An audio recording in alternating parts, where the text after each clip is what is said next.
Mbele ya yote nitakwenda kujitambulisha kwanza. Kwa majina ninaitwa mtumishi Toto Ndabwija, na wengine wananifahamu kwa jina la Pastor Toto, lakini kwa sasa ninatamani kuitwa mtumishi Toto kwa sababu hakuna kondoo ambazo ninazichunga ili niitwe mchungaji Toto. Kabla ya yote kabisa, acha ya kwamba tuombe Mungu. Tuombe. Ninalibariki jina lako Mungu, muumba wa mbingu na nchi, muumba wa vyote tunavyoviona ambavyo ni picha ya vile vingi ambavyo hatuvioni na macho yetu.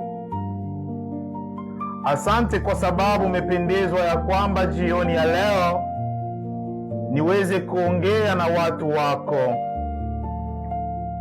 Ndio kwa maana Jehova, ninakwenda kumwombea huyu dada, huyu kaka ambaye atanisikia kwa jioni ya leo.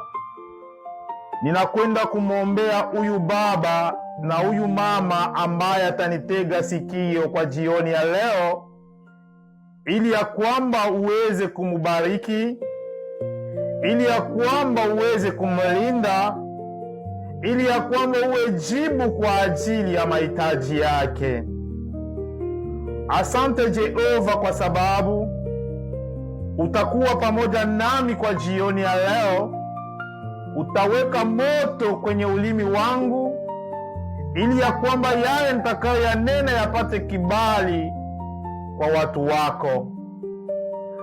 Iliyo makusudi ya giza kwa jioni ya leo na kwenda kuiharibu kwa uweza wa jina la Yesu Kristo wa Nazareti.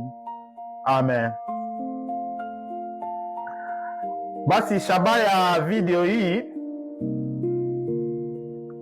nilipenda kuwajulisha ya kwamba ninakuja na programu mpya kabisa, na hiyo programu inaitwa Parlons de la Bible, au kwa Kiswahili inaitwa tuongee kuhusu Biblia. Programu hii ni ndefu kabisa na ni programu ambayo nimeigabua mara mbili. Inakuwa na kipengele